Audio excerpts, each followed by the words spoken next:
Assalamualaikum warahmatullahi wabarakatuh. Perkenalkan, nama saya Rizky Alia Hairunisa, NPM 2011-10373, Program Studi PGMI kelas F semester 3. Di sini saya akan menjawab pertanyaan ujian tengah semester mata kuliah Pendidikan Psikologi, dosen pengampu Eka Tusyana MPD.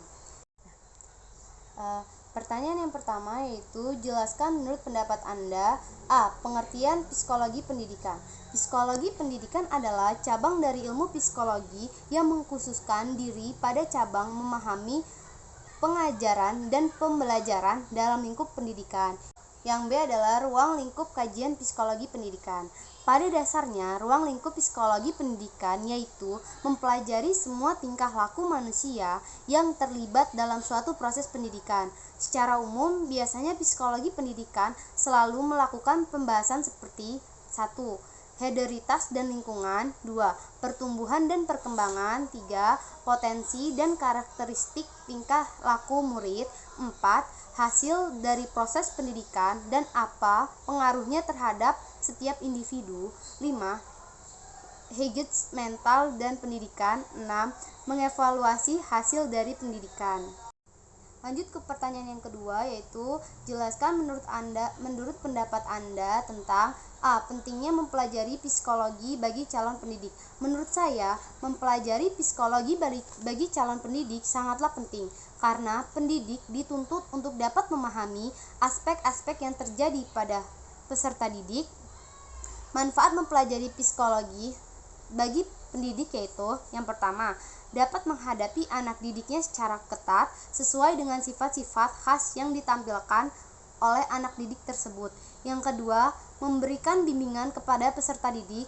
Yang ketiga, dapat menghadapi anak didik dengan benar dalam membentuk tingkah laku yang benar. Yang B adalah kontribusi psikologi terhadap proses pendidikan.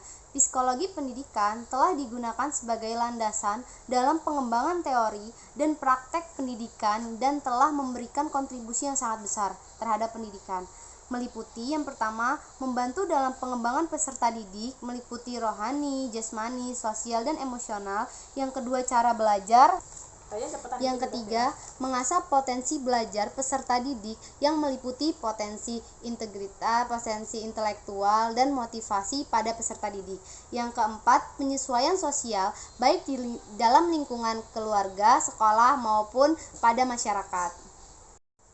Lanjut ke pertanyaan yang ketiga, yaitu menurut pendapat Anda, apa itu perkembangan peserta didik, faktor-faktor yang mempengaruhi perkembangan peserta didik, serta pentingnya mempelajari perkembangan peserta didik bagi calon pendidik. Yaitu, perkembangan peserta didik. Perkembangan adalah suatu perubahan yang terjadi pada setiap individu yang berawal pada masa konsepsi, baik dalam struktur maupun fungsi, yaitu fisik maupun psikis, yang terjadi secara teratur dan strategi dan terorganisasi dan berlangsung sepanjang hayat. Sifat-sifat keturunan,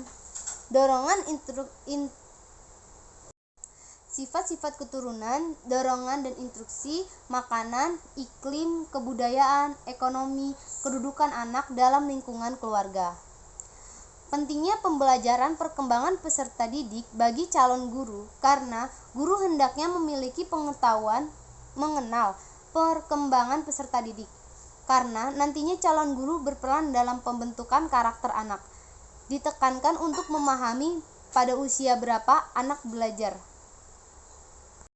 Lanjut ke pertanyaan keempat, yaitu jelaskan menurut pendapat Anda hubungan antara pendidikan dan pengembangan peserta didik, serta karakteristik perkembangan anak dan remaja dan penerapannya dalam pendidikan. Pendidikan memiliki peranan penting dalam pengembangan peserta didik.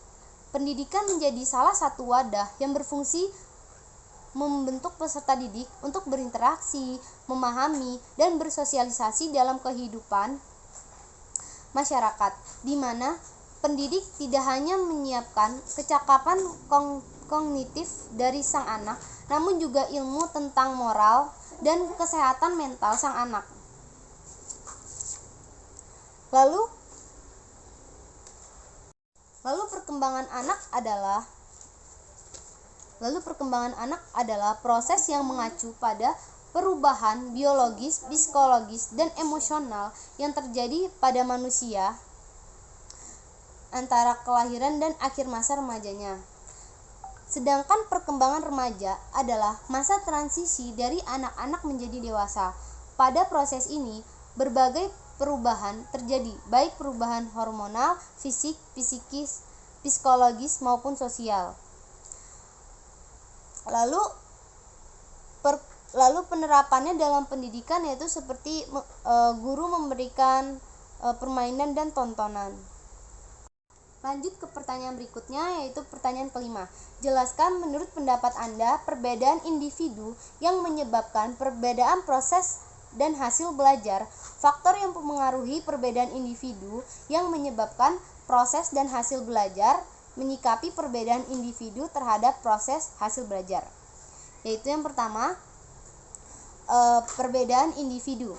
Perbedaan fisik, perbedaan inteligensi, perbedaan kecakapan bahasa, perbedaan psikologis, perbedaan jenis kelamin.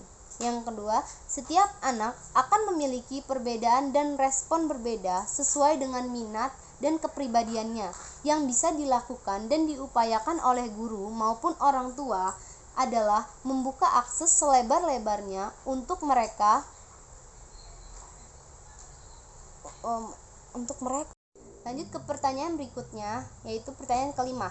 Jelaskan menurut pendapat Anda perbedaan individu mengembangkan Yang pertama, perbedaan fisik motorik. Yang kedua, perbedaan inteligensi. Yang ketiga, perbedaan kecakapan bahasa. Yang keempat, perbedaan psikologis. Yang kelima, perbedaan jenis kelamin. Setiap anak akan memiliki perbedaan dan respon yang berbeda sesuai dengan minat dan kepribadiannya. Yang bisa dilakukan dan diupayakan oleh guru maupun orang tua yaitu membuka akses selebar-lebarnya untuk mereka mengungkapkan ide-ide yang berharga. Individu adalah perseorangan, ciri orang satu berbeda dengan orang yang lain. Itulah yang disebut perbedaan individu. Demikianlah jawaban dari saya akhiri. Wassalamualaikum warahmatullahi wabarakatuh.